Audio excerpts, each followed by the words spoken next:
7 o'clock on the dot. Stephanie, Wayne, if you could just keep an eye out for Meredith, that would be great. Yep. And again, nice to see everybody here for tonight's gathering for the Community Preservation Committee, Thursday, June 12th, 2025. Can't believe how much time is flying by. As per usual, this meeting will be conducted remotely over Zoom. Attendance by board commission members will be remote, and remote attendance shall count toward quorum. Meeting may be broadcast live and will be recorded on ECAT. Using Zoom, raise your hand, all that good stuff. If you are joining us, I don't think there's anybody here joining us. No. One attendee who is ECAT. Thank you as always, ECAT. I appreciate you. So team, tonight, pretty short agenda. First of all, thank you all for your patience while we navigated recent town events, efforts, and all the good stuff of town meetings and PACE committee efforts. But I think it was very helpful for us to pause while we really received that feedback from the community, and that's going to be part of the discussion tonight. So we just have minutes from April 10th, the discussion I talked about, which is CPA priorities and policies. We do have one application, which is the Children's Museum. So I put that one on here because it is a bit time sensitive. So I'll help you understand some of the time considerations there and why there was just the one item there. I don't have any items not reasonably anticipated, so I don't expect tonight to be super long because in part it's really about giving homework to our committee and getting your feedback about that process and how we can potentially be informed by the recent town vote, town efforts, and feedback from residents. So, just the easy stuff. I'll take a motion to accept the regular session minutes from April 10th, Oh, 2025. move it. Second. And then Second. second, that was Amanda Varela. Quick call on that one. Great. So that's Francesco Varela going around the horn in no particular order. Ed Hands, Yes. Amos Kedem, Aye. Philip Vesio, Aye. Jim Lee, Aye. John Francesco, Aye. Amanda Varela, Aye. and Tom Broussard as an aye. So that's unanimous. So next up, team, I basically this is an opportunity I think for me, who is certainly still processing the recent events. Um, what was that? Oh, sorry, Ed. All Got right. you. Hey, Allergies. allergies. Yes. Fair. I've received feedback like that on this journey too, so that's why I was so familiar. You may Um, later on too. right? But look, folks, we'd be remiss, I think, if we didn't hear what the residents voted, which I think, as you all know, and if you don't, but the residents voted down a budget override. I'm just going to read, and I will put in the chat just a headline from the town website that is easy for me to see, so that if you guys want to reference it later, you can instead of taking notes. But as you know, we voted down a $7.3 million override. The non-override budget that is now in effect is approximately 107 million. The budget cuts overview, it'll be cuts to Easton Public Schools, 44 to 47 positions, larger class sizes, reduced staff, elimination of programs. Town departments also seeing staff reductions affecting public safety works, town hall, and community services. I think you all know about the cuts there. It's roughly 12 to 14 positions. Two were in the fire department, and just in case you all don't know, they're down nine now because they're being now impacted by junior fire department members who are leaving because it's a seniority system. So if you're the youngest, you know you're gone. So you go and look for a job. And then that meant the next youngest left to go look for a job. And it has cascaded quickly because we have highly desirable professionals. So we're down nine, even though the steady state budget called for a cut of two. Um, this gets into a little bit of where I think it starts to impact us, which is um, long-term financial strategies. You know, what's the financial position, the building of reserve balances? How will that go forward for the town now that we're using 3.5 million of nearly, I think it was 6.6 or 7 million? And so what that means is next year, obviously, there'll be 3.5 million in the hole to start the process because they won't have that amount of reserves to use again. There are They'll have some, but they won't be able to continue to draw down at a $3.5 million rate. So that means next year operating expense pressures will still exist. Revenue challenges most likely will be remain. Well, it's hard to turn the ship quickly to change your revenue source when you're 72% single family tax driven base. So what's the long term picture look like? What will the impact of fixed costs be? Candidly, if fixed costs go up another 3.6 million in the next 2 years related to just health insurance, let alone nothing we've done to change our business, that's going to be incredibly impactful. So that's something to keep your eye on. And then, what's the community impact?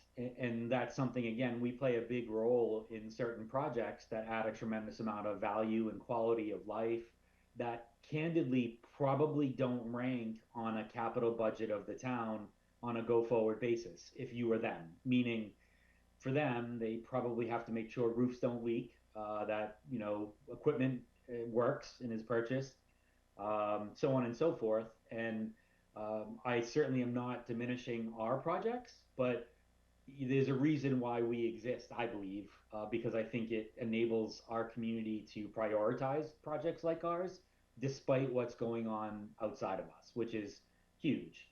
That doesn't mean we're ignorant to what's going on around us, though. So, what are the impacts to the community? And certainly, what does the future look like, right? So, where I'm going with it is capital projects on the town side will be even harder for them to execute, routine capital. Normally, you'd want to use free cash. My gut tells me that any free cash at the end of the year is going to be consumed to try to be utilized to offset other operating challenges and other problems that they have. So I also know in times like this, as somebody who's done budgets for 20 years, instead of going into it and you think you might end up with 2 million of free cash, your risk profile usually goes up and you might end the year with 500,000 of free cash because you had to really bump up against some of the guardrails you like to set from a financial perspective. So I sent you the link, it's in the chat. But for me, I wanted to both share. I wanted to, first of all, stay up front that I'm still processing. I am absolute, like, I do not know what the recent vote will mean for our community and our town, not just this year, but on a longer term basis. But I heard feedback, and I just wanted to share it with you. I wanted to give you all a forum to share as well. And then I want at the end to ask you all, what does this mean for how we review applications? What does this mean for how we might prioritize in our own world's projects? So we'll get to that. Any questions before I kind of give you some of my feedback? But does that make sense what I'm trying to get our team to wrap their head around? Yes, well said. Perfect. So look, I first of all, as with any endeavor in the community, when you put yourself out there, you hear from everybody. I heard from people that said, I know where you live and I will find you if the CPA gets negatively impacted by this, which was great, just huge support. I heard people say, I don't know why you did this project. That project was ridiculous. This project should have never gone on. If you knew this was happening, why did you do Swift's Park? And so what it really comes down to, and I'm not picking, you guys know, I'm just giving you feedback. The fence came up, that was probably not unexpected. The Gill property came up. Everything that we've probably done came up. So boatload of people who love everything we do, value us, don't ever touch it, and individuals who had certain bones to pick. The other feedback. Questions I got from I thought were really intellectual were, well, how would this impact how much land you conserve, taking it off the tax roll if in fact 1/3 of our town is non-taxable? Does that change the properties that you would consider and bring before us? Because in the community compact, it asks for a financial understanding of all of the projects like that. And so for context, in case you aren't aware of the community compact, a wonderful 5-page document I encourage everybody to read. But one of the key points was making sure that we are going into the conservation of land explaining to the public and being knowledgeable about what the economic impact is or might be by conserving it, right? So one of the questions I got, and actually this person led to part of the dialogue in the community compact, was, well, what was the value of the Gill property if we in fact had not protected it and had developed it? And thankfully, the Gill property has a lot of challenges about development. It was ripe for conservation, and the new project at the public safety dovetails perfectly into giving people access to it. So it was a nice answer there, but sometimes it's not about the question or the answer, it's about what's your process in evaluating. And I think that's what this lady happened to be asking about. And I said, and this is the truth for you guys if you don't know it, but I always go into our town meetings trying to understand that impact, assuming somebody will stand up and say, but how many houses could you build on that and what would it look like? I always have a rough number or a deep understanding of most of it's wet, not largely buildable, high value for conservation purposes because of these reasons. But I'm always just trying to be thoughtful that somebody will stand up and throw a curve at us that derails our application. So I just want to be prepared. So those were the things that I heard. I didn't hear a peep about the school projects. Not one peep. Nobody said either like that's the things you should be doing or that's the things you shouldn't. In terms of that feedback, a lot of stuff about Easton's historical. Like everybody supported a facet of what we do to some degree. Some folks were like, "Why did you do these two projects?" But I love the hall and downtown, so they like history, right? So I guess that's probably what I heard. And I'll pause there. I'd love to get your feedback, or if you have questions as well, I'm happy to add. But Jim, go for it. You got your hand raised. Before we go any further, I want to say thank you for your efforts. I think they were fabulous, and certainly at some level painful, and I appreciate it. Thank you very much. Thank you. I appreciate that, Jim. I will tell you, it was harder than when I ran for select board, and the select board was absolutely no cakewalk in terms of some of the commentary and feedback I and my family received. But I appreciate that. Thank you, sir. Mr. Ventresco?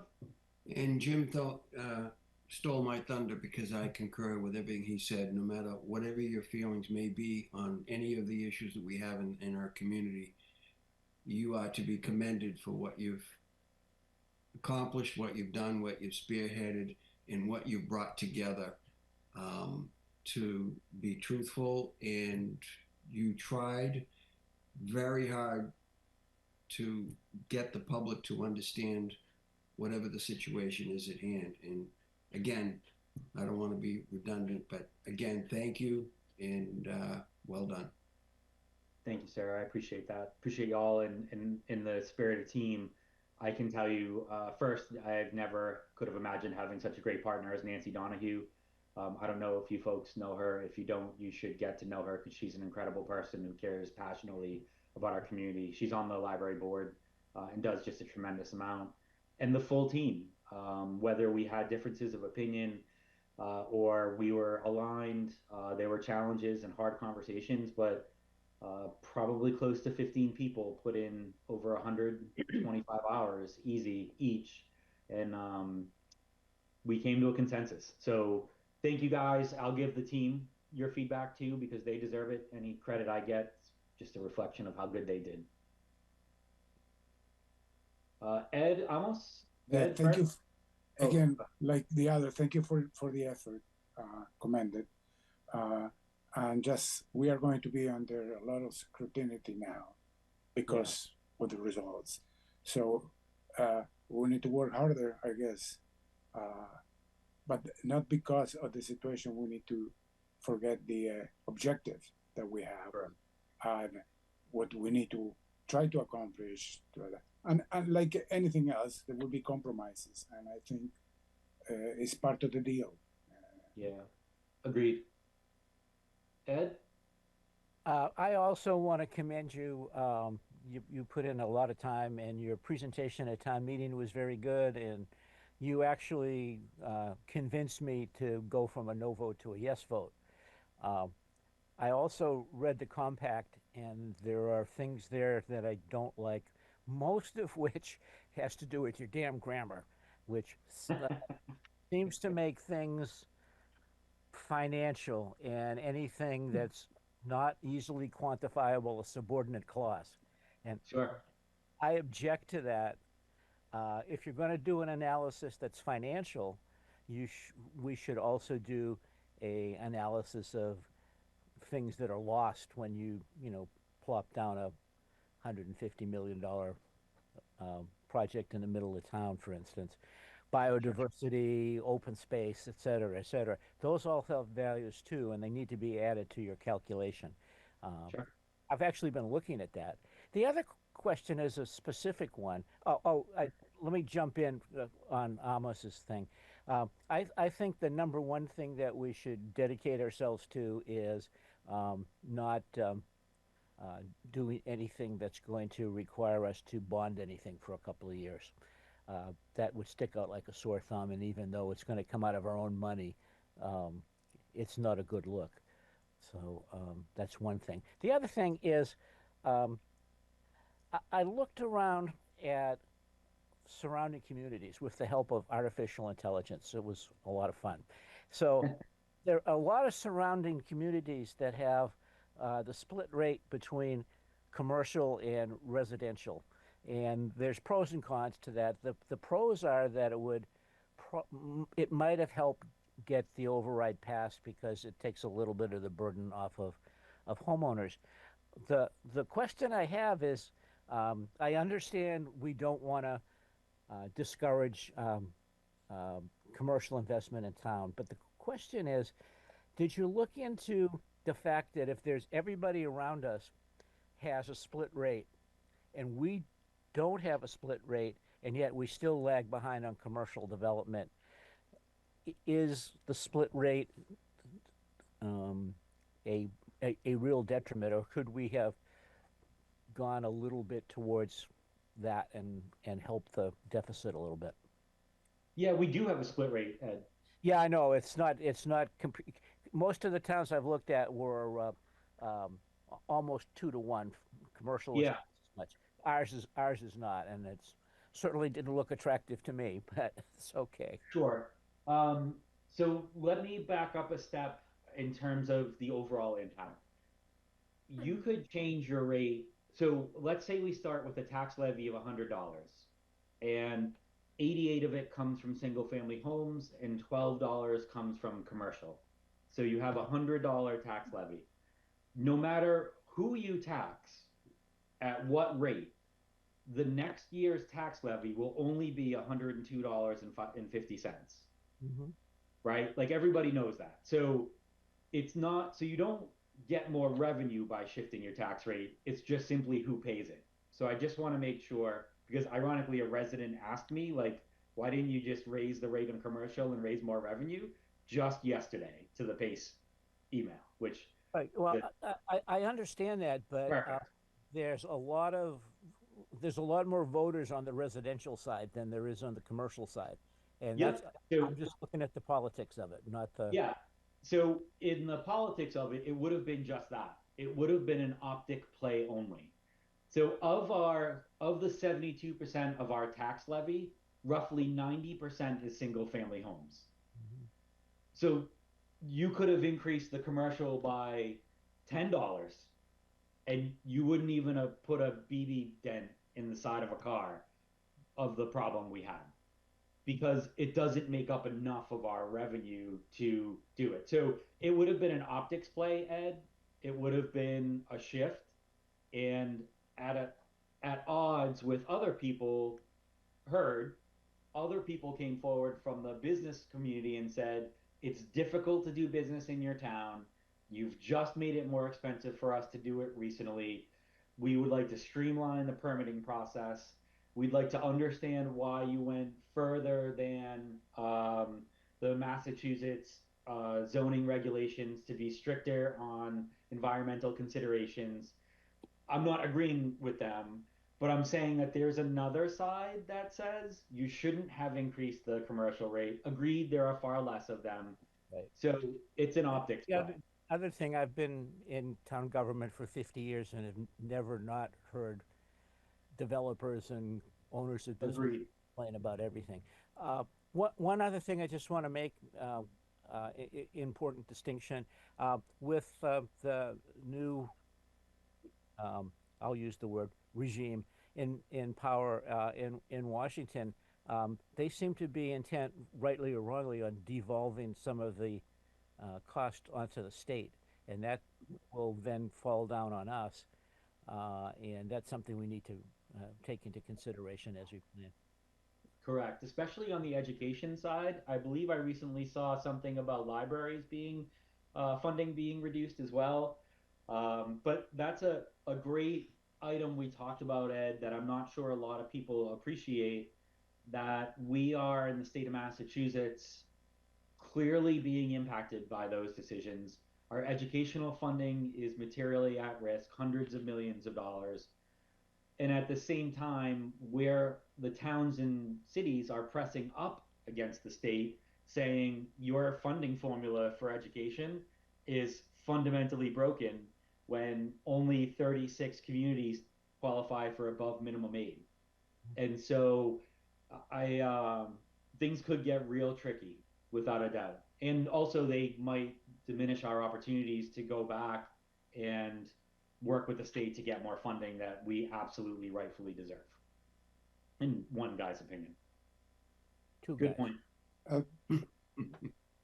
Tom, Sir. I just want to give the board information. The Planning and Zoning Board is looking into opportunities in town by looking at the bylaws and see what can be done in order to increase development in general, commercial and industrial and all that, by looking at our limitations today that the bylaws have that stop that from happening. Now, it's long term, but if you put the basic bylaws that allow that and is looking into that, like the 138 corridor, the Quisette area, and everything else, maybe there is things that can be done that are not changing the character of Easton, the rural character that we want to preserve an open space and still be able to help development. Yeah. Look, honestly, you couldn't have said it better. I couldn't have said it better than what you just did. The reality is that nobody did anything wrong for Easton to get into this situation, from the context of we have the second highest home value of all the surrounding communities. People love to move to Easton. We have great facilities in terms of educational facilities. People move here. The kindergarten class a month ago had the number of signups that they had to start last year. Like, there's still months to go of signups because we have a great facility and we have a great community and we have great history. We have open space, conservation, trails. It's desirable. So we're doing the right thing. And the reason why I just want to spend a second to reply to you almost is there are a lot of people that fear, oh, now we're going to go the other way. We're going to strip everything. We're going to change the fabric of Easton. And I know you opened with it, and I'm reiterating it, but we have to try to find a way to grow in a manner that doesn't change those things that make Easton inimitable and highly desirable.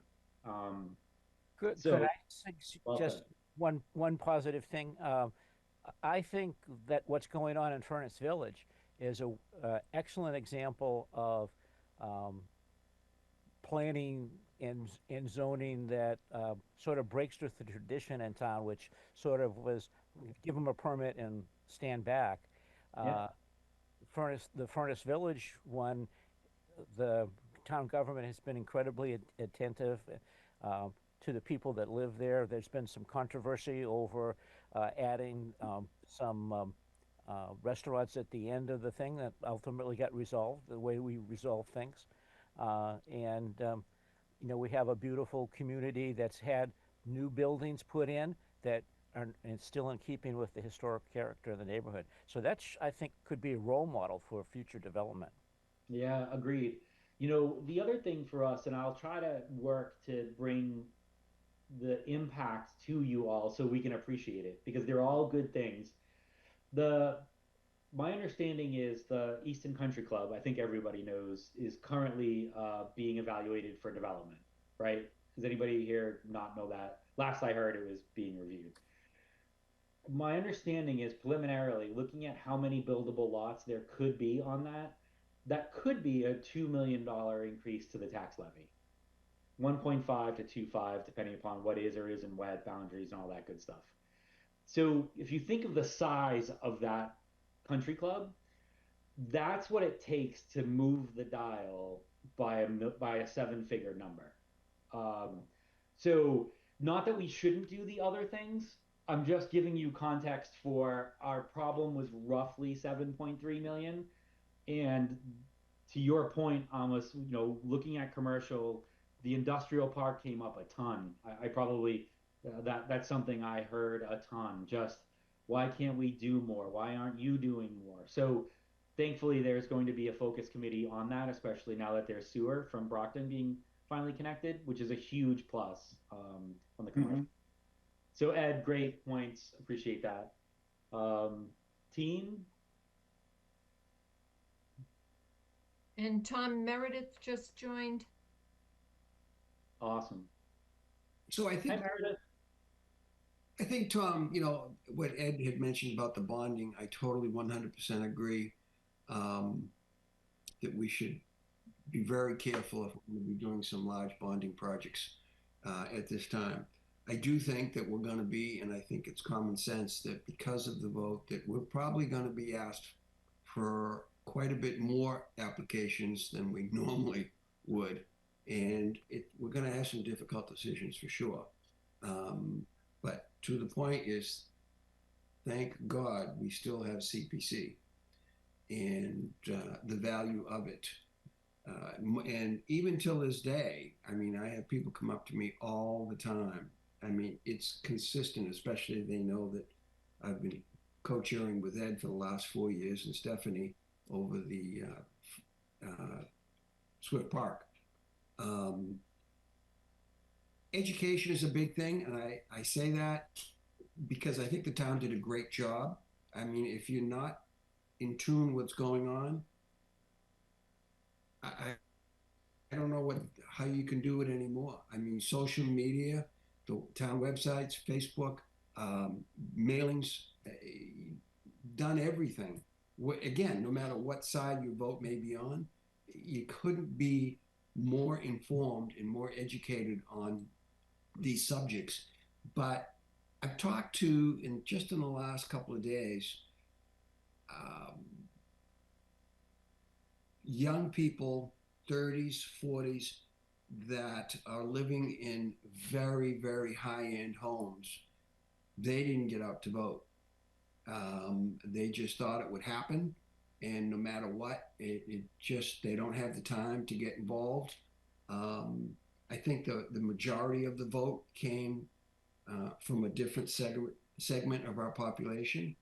And I've heard that more than 2 or 3 times. So for whatever value, they just, I don't know if it's irrelevant to that end of the population that we have. I'm not sure, but I keep saying when someone said, well, I didn't know about this. So I had many people come up and say, what's that going on Depot Street? They had no clue, or even worse, across from Hilliard's, the fire station. Right. So somehow you have to cross, and I really honestly don't know how to come up with an idea to get it out there and get these people informed about what's happening. I appreciate that, John. Look, I think we all have to keep working it, right? Because we just can't quit. We have to keep trying to find ways to engage with the community. So I appreciate the feedback. Ed, you have your hand raised, and then I'd like to see if Yep. Very, Philip very and Amanda quickly. have Two things. Number one, reacting to what John just said, um, one of the constraints that we have is state mandates for affordable housing, which affordable housing pays less taxes. And if we could all build $800,000 and up houses, we'd be doing much better. I'm actually listening to stuff about real estate in Southern California, and a house my size, which is 300 some thousand dollars here, is $800,000 there. So if we could just move Easton, would be. But the one thing I seriously wanted to raise my hand about is maybe over the course of the next year, we should review the large blocks of open space in town, just to see how much there is. I don't think in the next year we're going to have any requests for purchasing of open space, which is extremely helpful for us. Um, Well, and I will update you. Maybe I do have an item not reasonably unanticipated, as I have some recent oh, feedback on that. very good. All right, that's it. Uh, Amanda, thank you so much, Ed. I had a couple of thoughts. And on most of them I agree with Ed, which I'm sure Ed always likes to hear. Um, I agree on the bonding issue, but on the other side of the coin, I think that we need to be more mindful of what our framework should be, what our priorities should be, because we can nickel and dime our way into spending $1 million pretty easily on something where when, not to say not I can't think of many times someone has come before the CPC and I thought, well, that's not a worthy cause. They all are, but should they be our priorities? Because as we and I also had a similar reaction to Ed. I suspect on the compact and the financial impact analysis. So, for example, I don't care if the entire Langwater estate were under ownership of one person, were immediately available.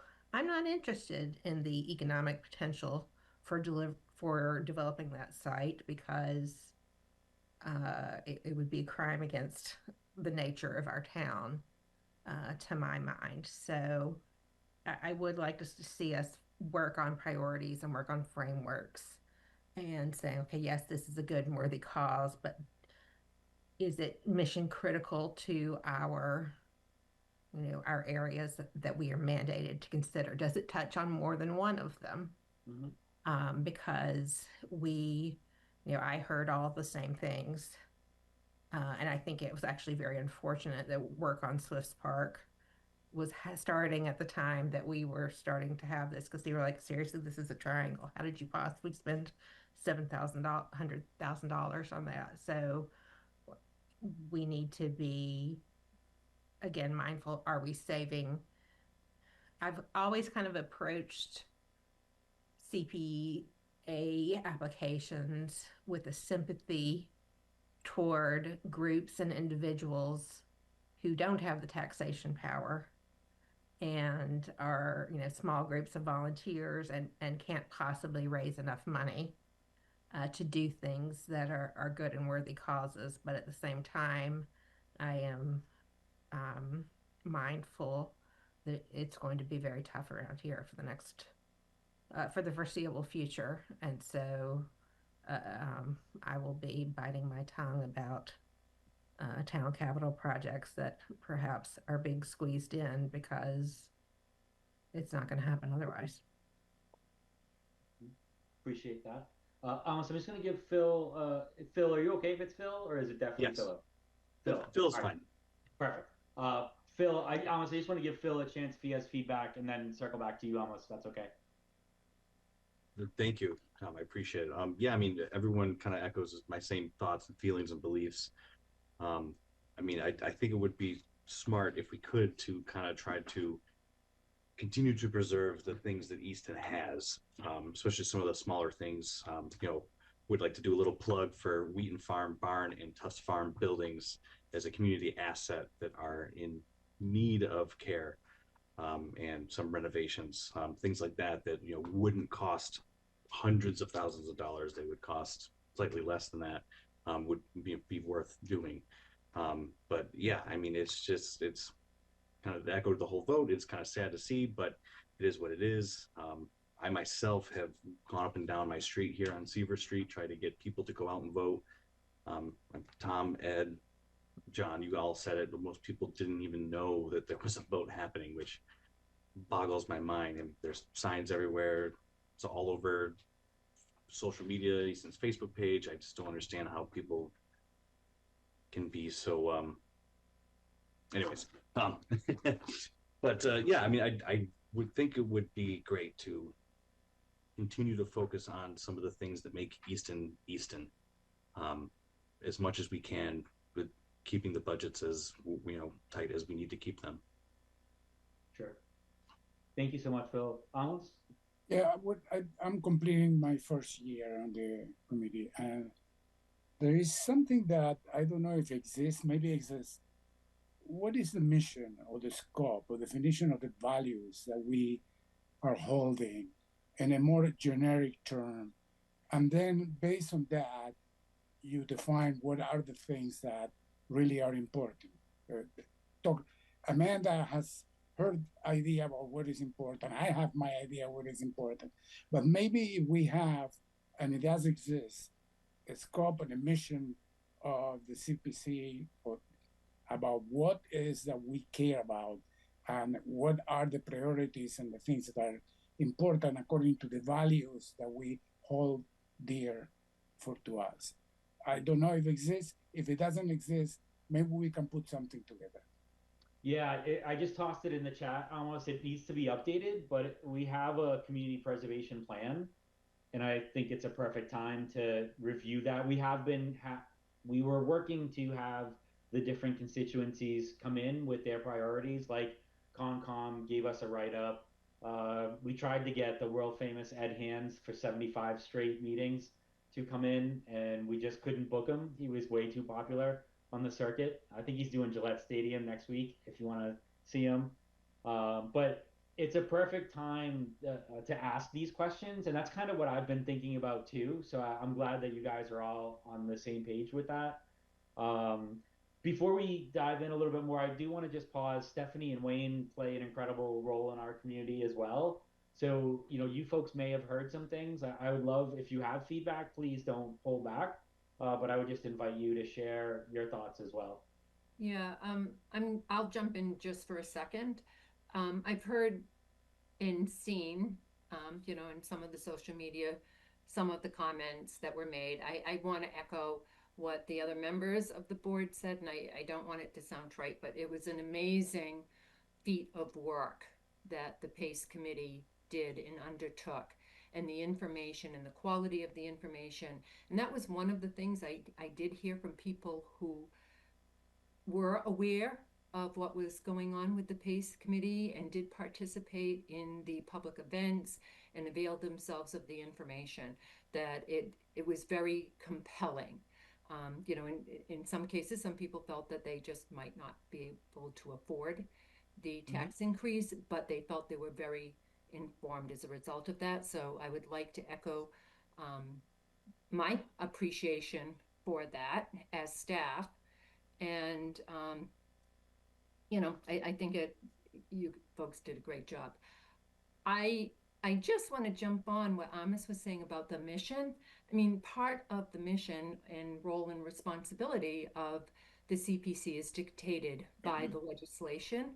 However, that doesn't preclude the board from, within that framework and structure, of coming up with a mission, and that then your priorities echo back to and reflect back on. Yeah, great call. Appreciate that stuff. Wayne?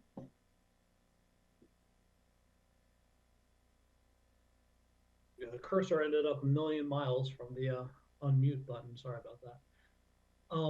Yes, what everyone has said, I cannot think of a better process that did everything possible to ensure an informed, educated, fact-based conversation.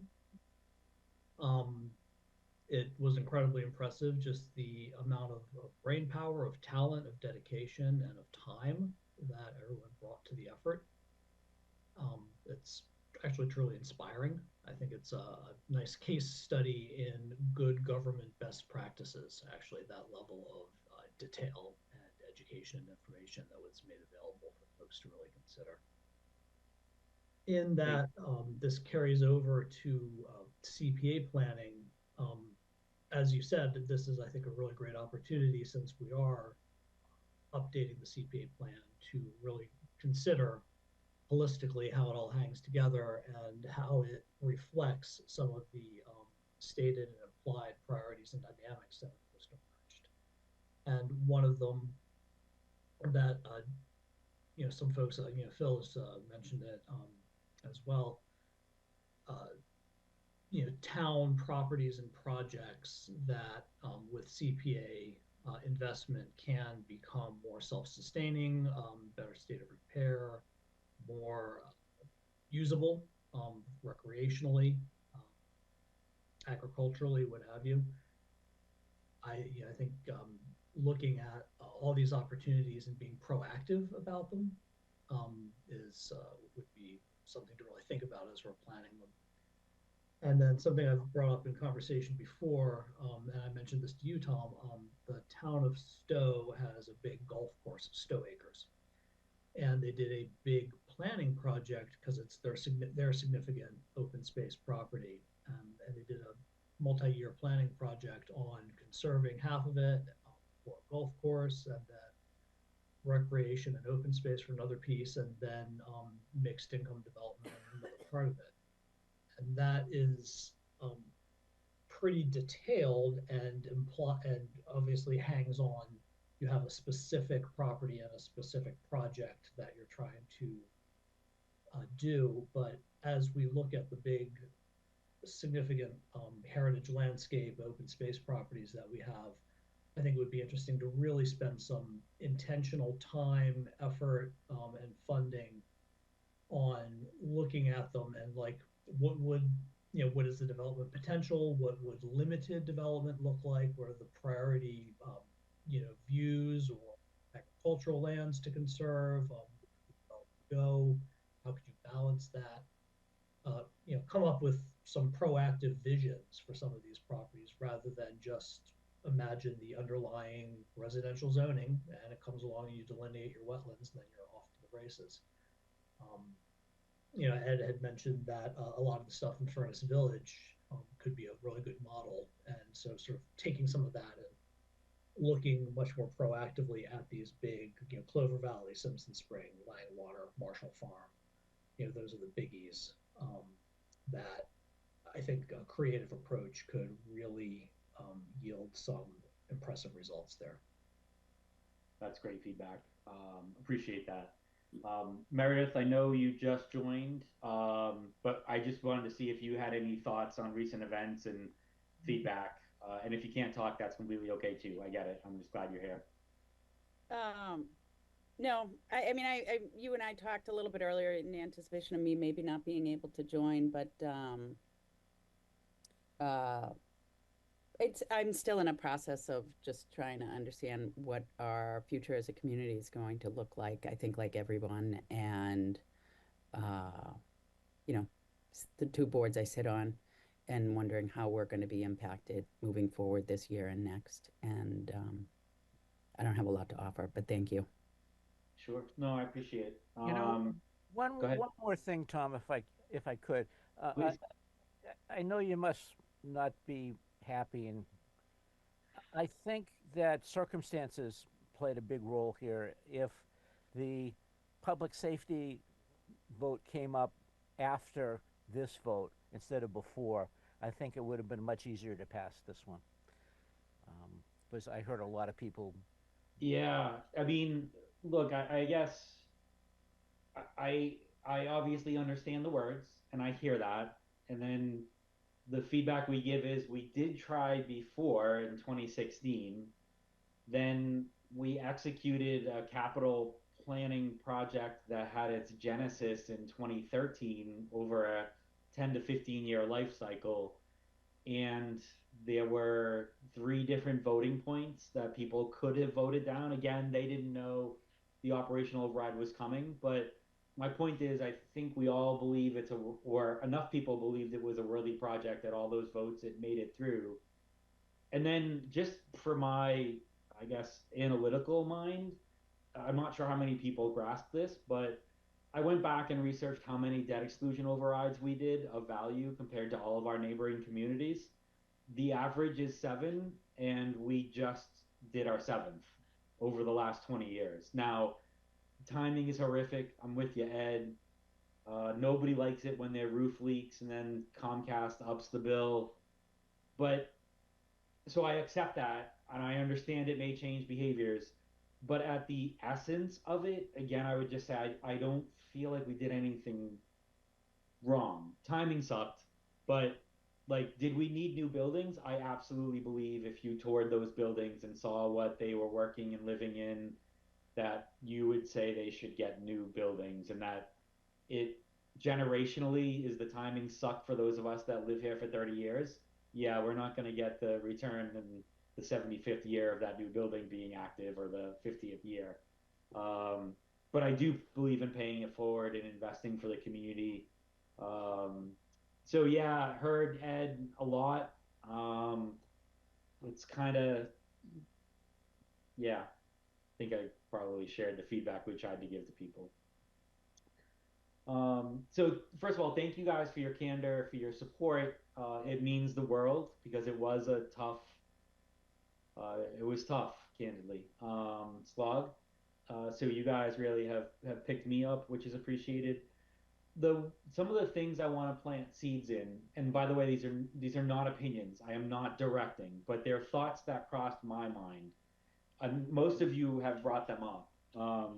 So one, do we proactively engage with the school and town leadership as part of our normal annual process to look at projects that might add value to the broader community? So, in other words, Amanda, I think you said it, we should expect.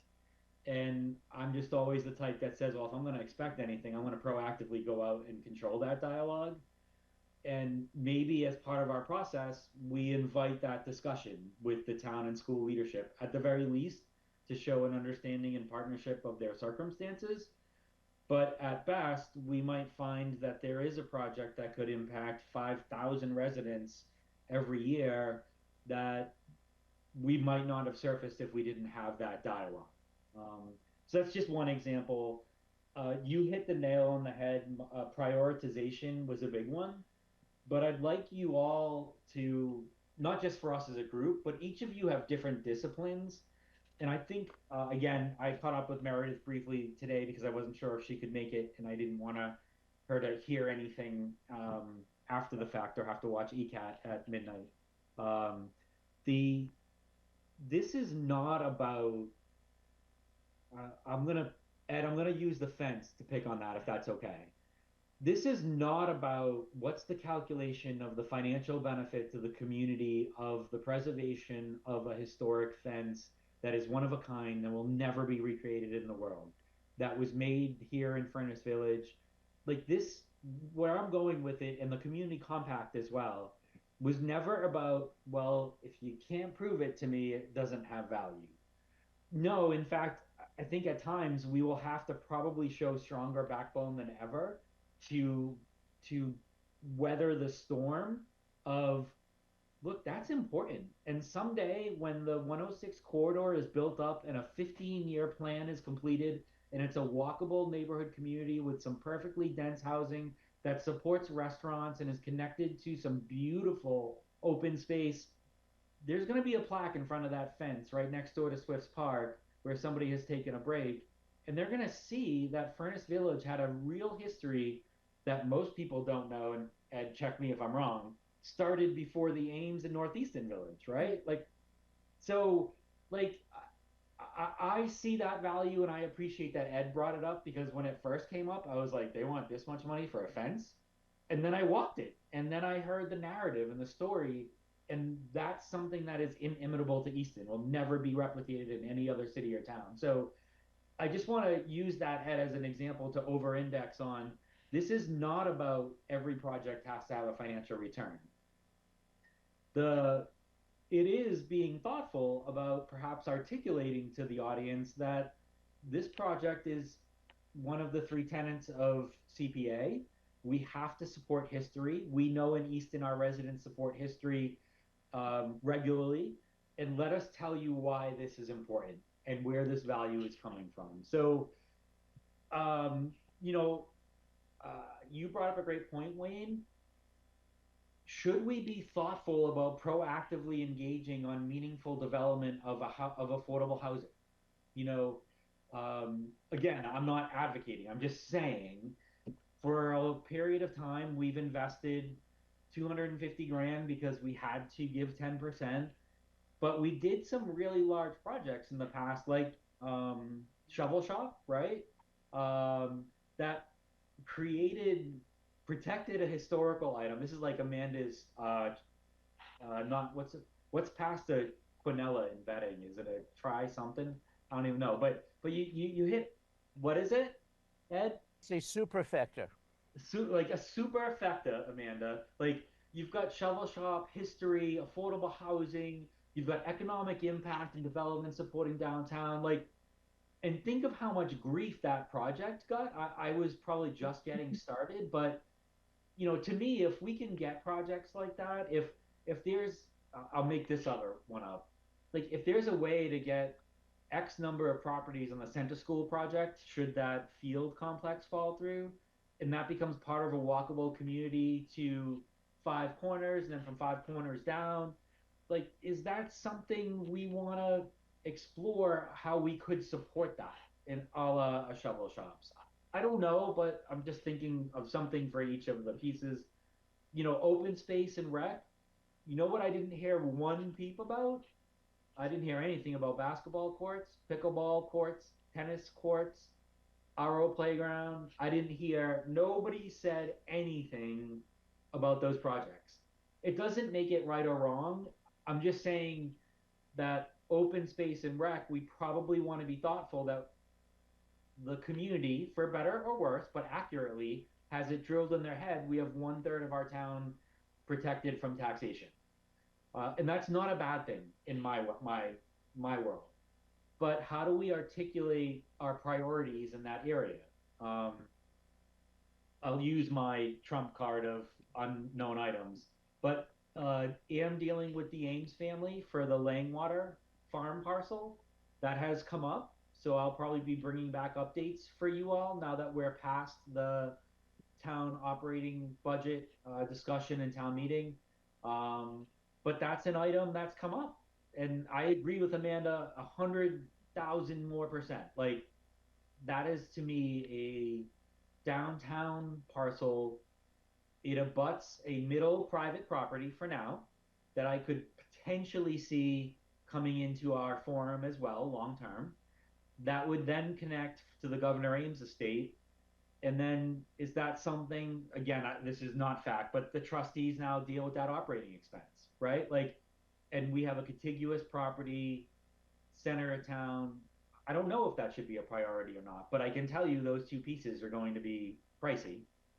Everything, even the farms are going to be pricey.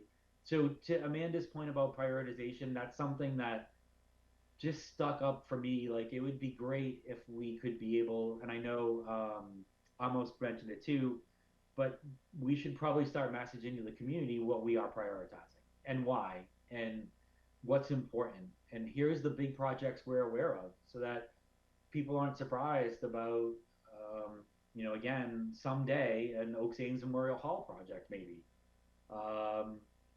Right? Like, so that's probably why I wanted to have this conversation of, if I could ask you to do homeworks in your respective disciplines about, like, how would you prioritize? What are the conservation parcels that are important that, yes, these are all the ones that are important, but we have to know CPC might not be able to get to all of them. And can we do that? So I know I've used a lot of my words, and I feel like Jenny is prodding me in different parts of the community to to be quiet and listen. So Amanda, glad you raised your hand. Do we have the ability, Amanda, we can't hear you. sorry. Yeah, you went really quiet there. Can you hear me now? It's you, not us. No, not much better. Turn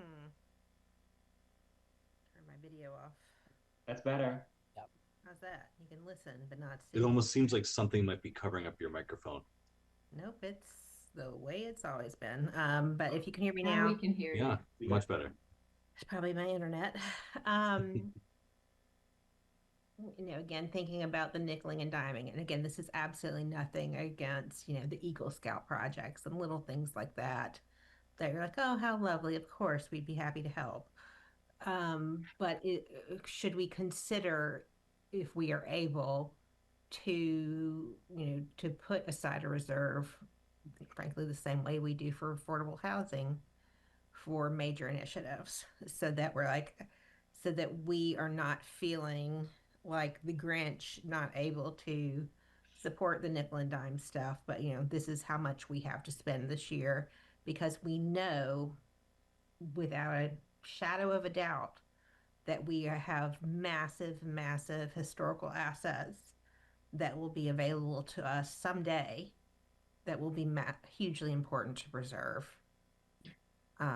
So If just another example like Furnace Village or Easton Center, um, one of the nickel and dime things we funded is the expansion of the community garden on Bay Road, but we're also using CPC funds to take care of the Wheaton Farm barn over there, and the historical commission is looking into a project related to the oldest house in town. So that's another one where a bunch of things could come together and create a very special neighborhood. So yeah, I agree. We should look into it. And I do want to also speak up for um, Jen Carlino, who just finished the open space and recreation plan, which is actually longer than the one that Stephanie put together back in 2017, and it's a good read, absolutely a good read. So you take a look at that. A question for Wayne: Do we have a very recent um, update from the housing authority? Because we do have thanks to you, we have a historic preservation plan that's pretty much done. What about them? I've not heard much from the Housing Authority. Um, the Affordable Housing Trust does have its 5-year action plan, which So is, we could do some homework over the summer and yeah, have a couple of review meetings. yeah, would be happy to do that. And I know that the Affordable Housing Trust Board, and Nikki Dastumian, the chair, is very interested in collaborative conversations with the planning board, with CPC, with possibly having joint meetings scheduled periodically, which I think could help get at this. What is our comprehensive, overarching goal or plan for CPA funds, for CPA priorities, for priority projects, properties, and initiatives? Yeah. Okay, and Amanda, I really actually you piqued my curiosity just to support what you said, that maybe there is a place to ensure what we don't lose is smaller projects that have large impacts, like the community gardens, or just organizations, to your point, that really don't have access to the type of funds where a little bit goes an incredibly long way. And so that was just a thought that stood out for me that I had not considered. So I appreciate you raising that. Um, so everybody understands homework is to kind of digest this conversation, think about what it means if you are joining us from a respective board for your world, like whether it's the historical, affordable housing, and I'll call Dennis as well, or Concom. Just how can you interpret what our community has signaled, where our current challenges are, and bring that together for us from your discipline and help us inform what CPA might have as a priority, I guess is what I'm asking. And just because I'm not from the History Commission, that doesn't mean I can't think that one. So the rest of us who aren't joining from a specific field, please. And everybody else should be thinking all the way around this issue, because I think we hit the nail on the head. I think we have an obligation to up our game in terms of engagement with the community and explaining why and what we do brings value. I believe rightly so that they will be much more critical and much more engaging on our articles, which I don't begrudge them at all. And I welcome it. I think everything we do is worthy, candidly, and faces scrutiny. Um, so if you could do that for our next meeting, that I think will, I'd like to have that discussion before we debate the rest of the warrant articles that remain, if that makes sense, so that it would inform how we might perceive those warrant articles. That gets us, if everybody's good, that gets us to the last agenda item tonight. And that is we do have a particular item that is time sensitive. So the Children's Museum application, I'm not sure if you all recall, but I'll give you some reminder. Um, this is for the firehouse preservation and restoration. The amount requested is $235,000. The total project is $364,000, and the difference is $129,000 Mass Cultural Council grant. The reason why I did not table this pending our discussion is I believe it satisfies a couple facets. To Amanda's point about this would be a quinella, Amanda, of it's a historical building right in downtown that draws external non-Easton residents into our community, creating some economic vibrancy for the area. But also, there is a timing issue whereby if the applicant cannot demonstrate support for the one-to-one match, they'll lose the $129,000 Mass Cultural Council grant. So the challenge is it's not just our portion, but they would then therefore lose the 129 grand. And they understood why we paused our applications. The applicant was very understanding, but they are appropriately concerned about timing. And I gave them my word that I would raise this at the first possible time so that you all could digest it. I'm happy for you all. As you know, this is a democracy in a committee, so I'm happy for you to push back. But I just wanted you all to understand the logic of why I brought this forward and to get your thoughts by way of short description to restore and preserve architectural integrity of the historic structure, supporting the legacy of the Ames Historic District, replacing the current roof, removing and replacing 28 exterior windows, repairing and painting and building exterior rotten sections, exterior doors, fire escape stairway, and a small amount for a building appraisal. So I just wanted to bring that up again. So if you guys are uncomfortable with it, let me know and we don't have to vote on it. But if you folks are comfortable and appreciate my reasoning, then I would entertain discussion to include and recommend on the warrant article. But first, conversation. Tom, I can't recall. I can recall asking this question before, and I can't recall the answer. But we, 100 years ago, I was on the board of the Children's Museum and was not on the CPC. And there's an issue with Architectural Access Board, the appraisal of the building and hitting that limit where accessibility, prohibitively expensive accessibility improvements would have to be done. As I was listening to you go through the list of stuff, that all sounded fairly exterior, so this may be a moot point. Sure. But is there an AAB issue here again? Amanda, I think we can check. If I could answer that, I'm sorry, Tom. Go ahead. I remember that question being asked. I remember that we looked into it.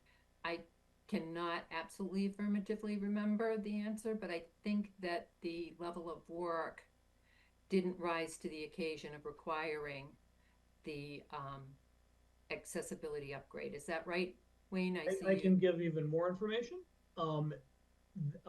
So Chris, the Children's Museum was very mindful of that, and they met with the building inspector and went over the Architectural Access Board regulations, and they included a standalone page in the application. I think it's maybe page 7 of the 109-page PDF about the applicability, and that's one of the reasons they wanted to get the appraisal. Yeah, because Yeah, the town's appraisal was, I mean, the town had no incentive to appraise it for a high amount because Yeah. it wasn't getting taxes on it regardless. But I remember being like, okay, and a so it garage does is not worth trigger more than that this. that percent. Yeah, Perfect. so it's actually okay. Yep. Thanks, Wayne, and thank you, Amanda. Meredith, hand raised. Thank you. Tom, can you clarify the requirement for the match? And I ask because they have the ability to fundraise privately, and they just brought someone on board who does an outstanding job of fundraising. And I want to be sure that this grant can't be satisfied in any other way. Thank you. Yeah, no, it can, Meredith. They just have to come up with the money to match it and offset it. And they were using our CPC funds as that money in the go round. I can't speak to what the potential lift might be of the new fundraising, and or if the new fundraising that they may be raising would go to other aspects of other projects. And frankly, my experience on that board was what has informed my view all along. And I would view the Children's Museum as one who, I mean, like raising that kind of money, that would be a very substantial portion of its operating budget for the year. I think it would be prohibitively expensive. I don't know. I know who Meredith refers to, and I'm wondering too if the fact that they have gotten this additional grant is evidence of that. And ordinarily we would be asked to pay for all of it. So I'm delighted to hear that there's another funding source, and I would be supportive of this. Sure. John, and then Ed, and then Jim. They have been a tremendous asset to the community. They've proven their worth. They always come to the table with their own funding also. This is much needed. I have no problems with this. Appreciate it. Ed? Do we know the deadline for when they might lose the grant if they don't have a match from us or anybody else? Wayne, I know you were thinking, I know we have time, so which is good. It's as long as it's incorporated from the, when's the town meeting in fall? November.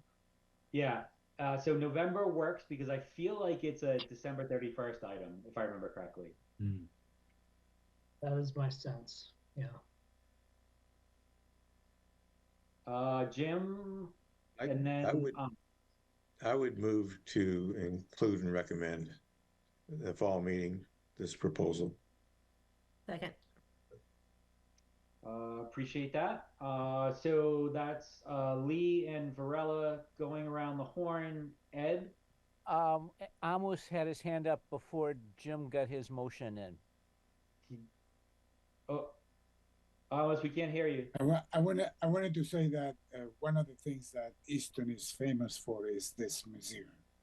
So people talk about Easton and talk about the Children's Museum. So it is a jewel on the crown of Easton, and we should support this really small amount for that we are putting on for. So it has my support. Appreciate that, Amos. Thank you. Very good point. Yeah. Ed? Aye. Jim? Aye. John? Aye. Amos? Aye. Amanda? Aye. Phil? Aye. Meredith? No. Tom is an aye. So that's 4, 5, 6, 7, 8-1.